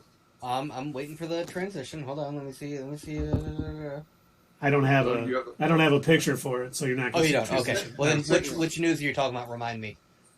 Valentine's Day. Oh, yes. Okay, thank you. Yes, we are getting a special episode. So, again, going against the whole self-implosion idea that I've been thinking that Warner Discovery is going for. We are getting a special Valentine's episode of Harley Quinn, which has been a really good series. I have enjoyed the shit out of it, and I really didn't. I've been wondering because it's been renewed for another season. As far as I can tell, I don't know where they're going to go with it, but we are getting a special Valentine's Day episode that's coming out February of next year, and I'm looking forward to it because I love the characters. And you heard me gushing about their version of King Shark a little bit ago, but it's a great series. If you haven't watched it, please check it out, and definitely check out HBO Max for. I know I'm just plugging them right now. I'm totally shilling for HBO Max, even though They got to him, Dave. HBO got to him. They bought me this lovely T-shirt for $2 now. That is a lovely T-shirt. It's very soft. I'm surprised too. It's comfortable. Well, but and no, they did definitely say, check out the series. yeah, they talked a little while ago when they said season 4 has been renewed. They said it's coming sooner than you think, but I don't think this Valentine's Day special is a part of season 4. I think it's No, I don't think so. this new growing trend, which I really like, of having holiday specials. We got the Halloween special. As Doug mentioned earlier, we're getting the Guardians of the Galaxy Christmas special, or Life Day. I'm not sure what it's going to be. I mentioned that. Oh, sorry, Dave mentioned that. I didn't give him his props. Sorry. And But- I don't know My hype if man. I don't know if any of you guys watched the whatever that show is on Hulu that's made by Justin Roiland of Rick and Morty fame. Since I don't think we got a reference in yet. Solar Another show? Opposites? Solar Opposites, thank you, yes.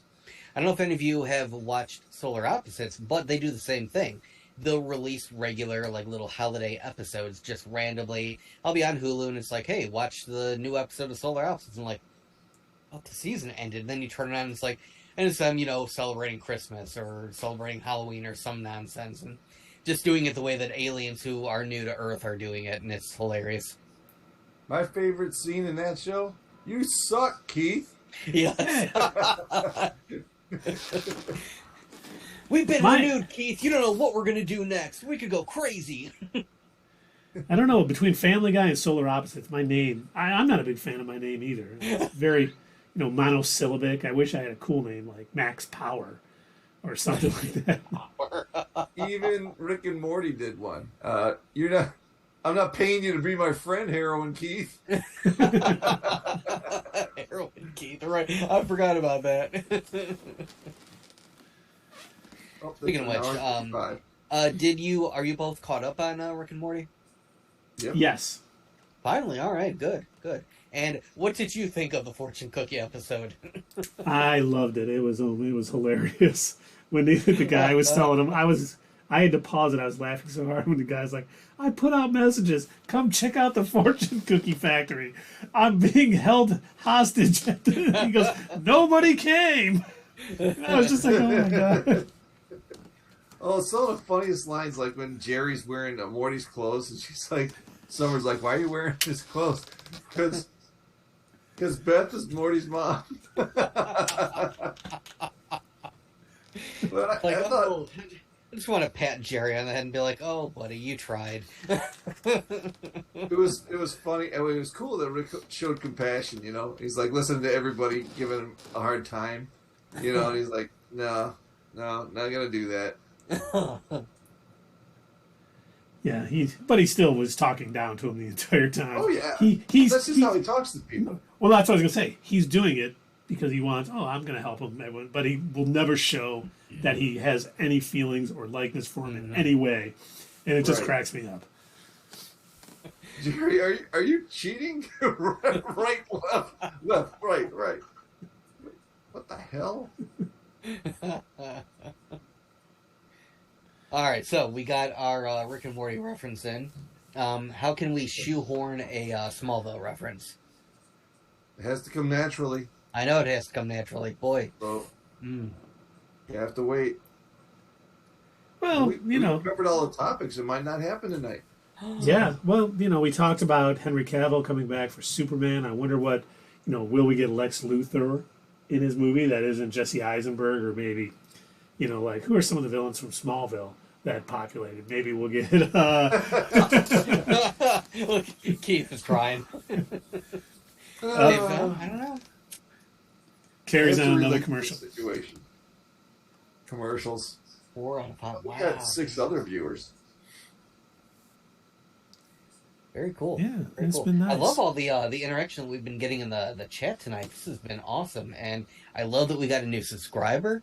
This is outstanding. Actually, this would be a good opportunity to talk about how we're doing over on our YouTube channel, which is, so Not Your Status Quo has been going on for what, almost 5 years now? It'll be 5 years, November 3rd. 5 years, November 3rd. Wow, I cannot believe we're almost there. And Dave, you started out as a website, correct? Yeah, it was called comic book status, and I got a bunch of graphic novels that I used to just review and type up and put on there. It was a starting point, you know. Yeah, very cool. I can't believe that we've gone from a comic book review website to a YouTube channel to Twitch to TikTok to all over the internet. Not Your Status Quo. Never going to stop us. And right now we are sitting on 709 subscribers over on our YouTube channel. Gentlemen, do you think we could make it to 1,000 subscribers by the end of the year? I do. I think we can. We have. Remember, we did the numbers crunch, and we have gotten more subscribers this year than we had coming into this year.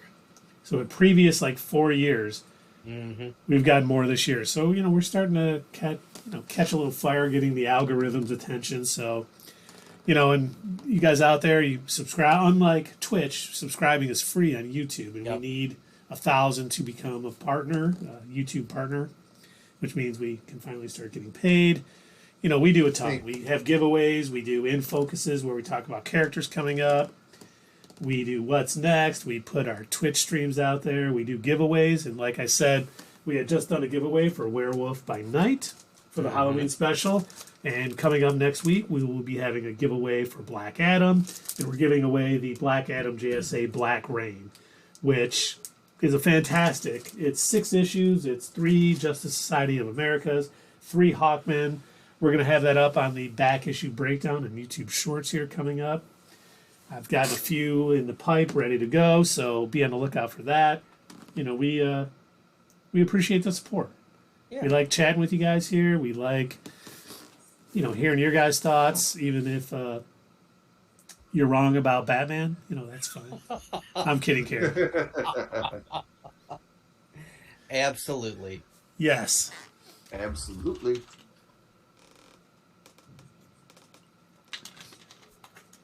And thank you, Carrie. Yeah, it is. It's a passion project. It really is. I think all 3 of us really love doing this. We wouldn't keep coming back otherwise. And we just we would absolutely love for more people to be able to see the work and the effort and the love that we put into this. So yeah, if you aren't subscribed already, please go over to YouTube, subscribe to the channel. As Keith pointed out, it's totally free. And if you are, feel free to share it with your friends. Let them know, because there are a lot of people. I know the 3 of us have announced it on YouTube a ton, and I'll tell you that even though I've posted it multiple times, I'll still get a couple of stragglers of my friends on Facebook that, oh, I didn't know you had a YouTube channel. I only post about it literally every week, but thanks, I guess. So yeah, share it. Let people know that that we're out there, and that they should watch 3 nerds talk about nerdy stuff. Speaking of nerdy things, I just remembered. Oh, this is for Carrie. Finn Jones was being interviewed, and he said he would love to become part of the Marvel Cinematic Universe in a Heroes for Hire show with Luke Cage. Oh, yeah, they've rehired everyone but him. So. Yeah, hard pass. I think if he would have known some martial arts and put any effort into learning it to make the show more authentic, I would be okay. Because he's not a bad actor. He was great in Game of Thrones as the Lord of Flowers.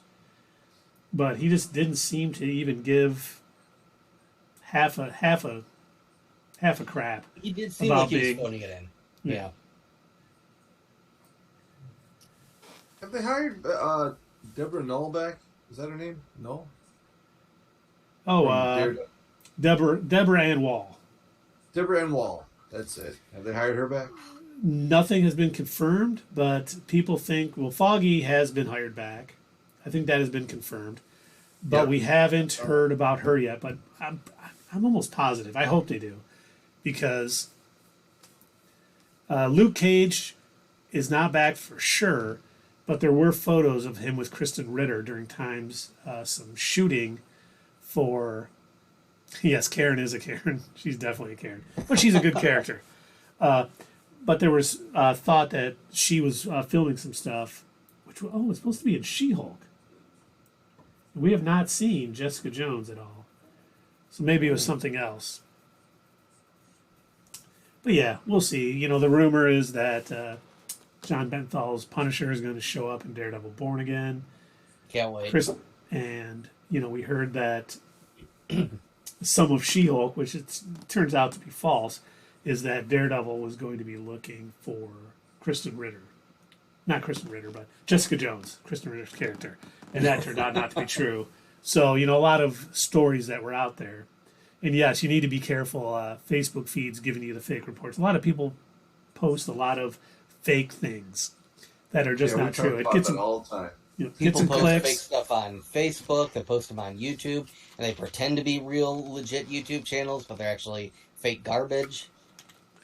And We can somehow name some for you, but get more views than us. yeah, they get a lot more views than us for just posting a bunch of crap. Mm-hmm. But we have integrity, so we won't do that. That's right. We'll let you know. If it's a rumor, we'll let you know it's a rumor. If it has been confirmed, we'll let you know. And you know what? I agree, Carrie. The casting for both Luke and Jessica was great. I mean, Mahershala Ali as Cottonmouth was great. Yep. Everyone on Jessica Jones was great. Hellcat, Jessica Jones, David Tennant as the Purple Man. I mean, so many good hires for some of those Netflix shows. He played a bad guy really good. You can't go wrong with David Tennant. You really can. I can't think of a thing that he was bad in. Well, that Doctor Who was pretty bad. No. Oh my God, you better. Yeah, when Matt Smith was on it, you better not talk about the 10th Doctor again, Doug. Those are the best 3 seasons, man. They really were. Carrie says Marvel's casting is unreal. Yeah, we've talked about that a couple of times. They're really good at finding, you know, the right person to play these different characters. And for the most part, a lot of it boils down to, I think, Kevin Feige is pretty good about being kind of hands off with the whole like actual movie making process and allowing the directors and the writers to do their thing to find the right person that'll fit the role for the story they're trying to tell. And yes, they do not have any Ezra Miller issues. They make sure that they hire people who are professionals and are going to not embarrass the brand by acting. And aren't literally speeding around the entire country and other countries committing crimes as fast as the Flash. I mean, you think of all the Marvel casting. I was going to say, it seems to be just the opposite with both Sony and Warner Brothers. They just can't cast. You know? I mean, I guess they got a couple of hits. I never liked Affleck as Batman. I never liked that. I didn't either. I liked Henry Cavill. He's good with a good script. You know, those 2 movies that he was in were terrible as far as like the scripts, you know. But you know, he's good casting. Mm-hmm. But and then of course He's a good actor, yeah. Wonder Woman, Gal Gadot. But everything the first else Wonder Woman was like, good. Okay, what? Yeah. But as far as the casting goes, I didn't think she was going to be good. And then she came out in that movie. I was like, oh, I was wrong. Well, and I think a lot of it has to do, I think you're right, Dave. Your buddy Kevin Feige, he knows what he's looking for in an actor to play a certain character. He knows the characters. He understands them. And I think he does a great job. Like, I'm looking forward to seeing because the guy who's playing Hercules, I can't think of his name, but he's in Ted Lasso. This was a Kevin Feige hire. I'm Kevin Feige, sorry. Hire. Even Taika Waititi said, I was just told this guy's showing up to play Hercules, and this is the post-credit scene. And so I think Kevin has big plans for the guy playing Hercules, and I think he picked him out for certain attributes that'll play off as the character. And he's a professional, and he's not going to, not going to embarrass the brand. He's going to do everything he can to promote it and do the right things. And, it's definitely good for business, Carrie. And that they've done just such a great job of always, I think Marvel more than any other sort of thing. It's like Chris Evans, perfect Captain America. Robert Downey Jr., the perfect Iron Man. Almost everyone they hire seems to be almost perfect for the role. Paul Bettany was almost out of acting. They brought him on to be the Vision. He has done a great job as the Vision. Even when he's lying to us saying there's going to be some awesome cameo, some actor he's always wanted to work with. Yeah, he has to work with himself.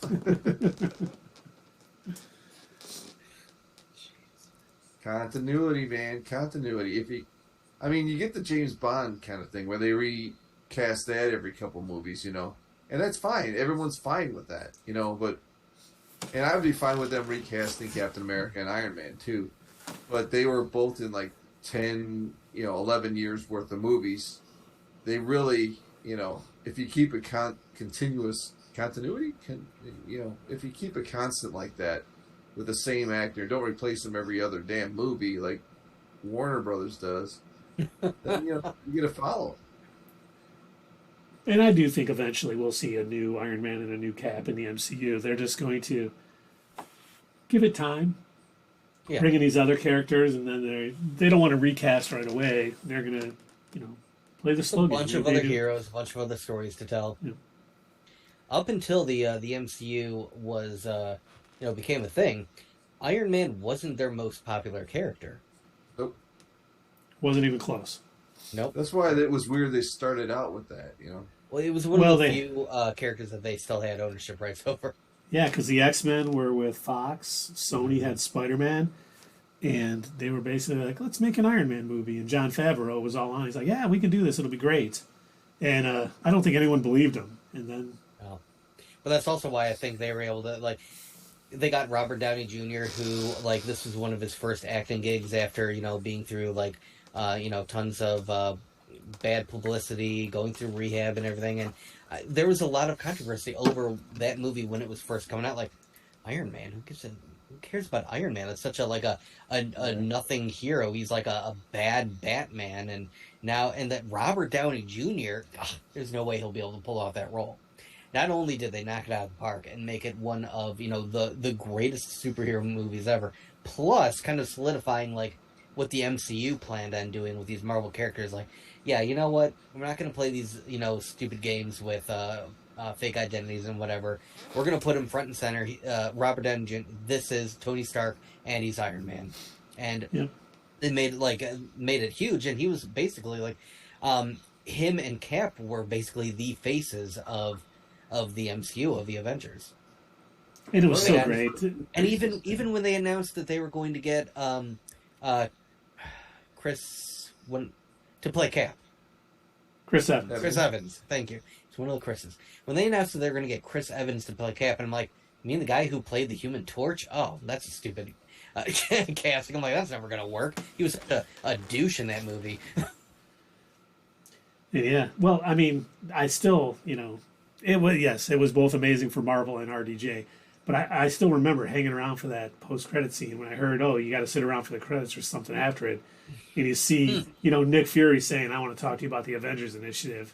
As a comic book nerd, I was like, yes, please, God, yes. But I had no idea how great of a job they were going to do with, think about it, the whole Infinity Saga, outside of a few, misses here and there, was pretty damn incredible. And the way, they were able to end it on a great story and everything. They didn't, fail in that finale of the Infinity Saga. Just hats off to them. It's been going on, 14 years now? Yeah. Wasn't it 2008? Wow. Doug was saying, this is one of his first movies back. He played, that year, Tropic Thunder also came out. But it was also up against The Dark Knight that Mm-hmm. year. That was the same year. Yep. I think it might have been the same month.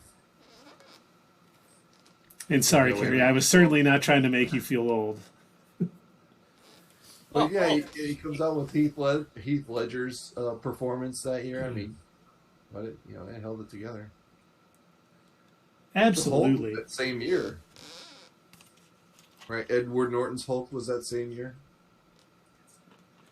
Was it not? I think it was the next year. I think they both came out in May or something. Because I thought it was 2009. Yeah. Yeah, Edward Norton's Hulk came out after Iron Man because they Oh, also, it did. Yeah, but was, I think it was the same year. Was it? Oh, no kidding. All right. Yeah. He's looking it up. I think it was 1 year after. Because we used to have a lot of time between Marvel projects. Now we have a Marvel project all the time. 2008. Same year. Oh, nice. No kidding. Huh. Pretty smart of them. And I think for Iron Man, I don't remember who the production company was for that. I don't think that was before. Paramount. It was Paramount. Okay. I was going to say, I know Disney didn't own Marvel yet. No. And I remember the first Avengers movie is a Paramount movie. Yep, that's true. But yeah, now that matters anymore. Now that, like Thanos, now that they're gathering all of their characters back and putting them into their gauntlet. I mean, yeah, with the X-Men and Fantastic Four, coming into the MCU, they have so many more stories to tell. It was a mutation. But Doug, wasn't there something else you wanted to talk about today? There was one more thing that I did want to talk about, but let me ask you two gentlemen a question. So we recently saw a preview for the new upcoming animated Super Mario Brothers movie starring Chris Pratt as Mario. Have the two of you seen, or were you aware that there was also a Super Mario Brothers movie in 1993? I did know. Bob Hoskins as Mario. I've seen said movie. I also saw that movie, and I went and saw it at before they were Phoenix theaters. It was an AMC 10 at Laurel Park, and my grandma took me to see it. And I had two choices. I could see either, I think it was Jurassic Park: Lost World, or I could see the Super Mario Brothers movie. And being a young kid who had a Super Nintendo, and I'm thinking, freaking Mario Brothers, obviously, it's going to be amazing. I need to see that movie. This is so cool. It looks just like it. And it wasn't great. It wasn't a good movie. Even as a kid, I remember sitting in the theater like, this isn't Mario World. That's Yoshi? I got the princess wrong? That's not a Goomba. And it was a train wreck from beginning to end. And I remember, like, years later, there was a bunch of word that came out about how the process of the movie went. How it went from the initial storyline. It was supposed to be more of a fantasy movie, and it was supposed to be set in Mushroom Kingdom, and a princess gets stolen, and Bowser, or King Koopa at the time, because this was early days of Nintendo, was going to marry Princess Toadstool and get the crown of power or whatever. And the initial script sounded really cool, and that's what Bob Hoskins and John Leguizamo, that's what they read, and that's what got them on board. When they saw the final 13th iteration of the script, they decided, we no longer care, and also we are going to be drunk for the entire making of this movie. That is a true story. You can hear, in interviews after the movie aired and after Siskel and Ebert tore it apart, they just massacred this movie with their review. Do not see this movie. If we had more thumbs, it'd be even more thumbs down. This was barely a movie. And then they did interviews with Bob Hoskins. Yeah, I don't really remember that scene. I was drunk. I was definitely drunk the whole time. And even what's his name that played King Koopa? Can't think of his name now. He had an anecdote about it. He was talking about his son went to go see it and said, "Dad, normally you're a pretty good actor." He says, "Yeah. Why did you do such a bad job as King Koopa in the Mario Brothers movie?" And he says, "Well, son, doing movies like that's what pays for your shoes." And his son apparently goes and gets the shoes and says, "Dad, I don't need shoes that bad." But I want to say it was Raul Julia. Dennis no, Hopper. it wasn't Raul Julia. That's Street It Fighter. was Dennis Hopper. Yep, Yeah. Dennis Hopper. Wow. Yeah, there's a lot of big names in this movie because, again, they originally signed up for the original script, which was supposed to be closer to the actual movie. The directors of the 1993 movie, the only thing that they really had under their belt was the Max Headroom TV specials and the commercials. That's what they're mostly known for. And Mojo Nixon played Toad. For those of you who remember Mojo Nixon, Elvis is everywhere. Elvis is everything. That sounded more like George W. than Elvis did. But, yeah, that movie, I saw that movie. I heard it was terrible, and I went to see it to think, like, okay, this is going to be something that is so bad that I can laugh at. And it wasn't even like, it was so terrible, there wasn't even any joy in it being that bad. It was just a wretched mess of a film. Like, it made no sense. The plot went nowhere half the time and would jump scenes to something that made no sense to what we'd just seen. Oh, it was wretched. I will, however, give it the tiniest, smallest silver lining. Keith, if I can borrow a little bit of your, just a smidge, so I can kind of smear a little bit of a silver lining around it. Okay. Here is the silver lining that I will give it. People were complaining about Chris Pratt's voice as Mario, saying, "Oh my God, that doesn't sound like Mario. Why doesn't he say, it's a me, Mario?" I think I brought this up on maybe Wednesday or something else, but that's not actually always what Mario sounded like.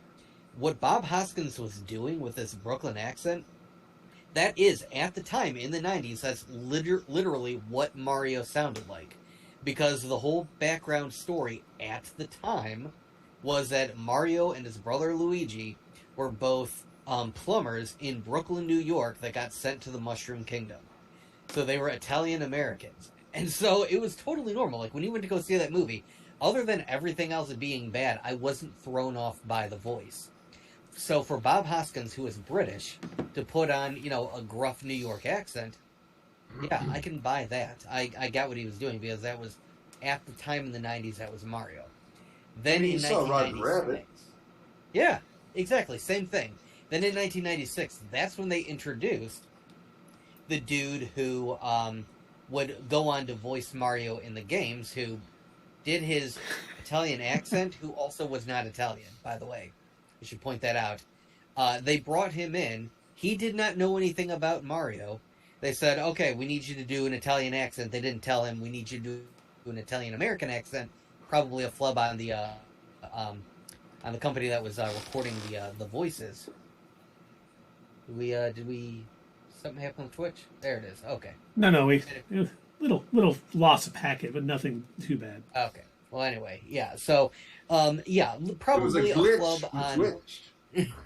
Probably a little flub on the company that was doing the voice acting. They told him this is an Italian accent, and he's like, "Okay, it's me, Mario." And they're like, "Great, first take is perfect. We got it. That's Mario from now on."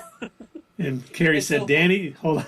Carrie said, "Danny started that movie for Lucas, and it lasted 10 minutes." Oh, poor Lucas. I know. 10 minutes of that movie could probably scar a kid for life. Yeah.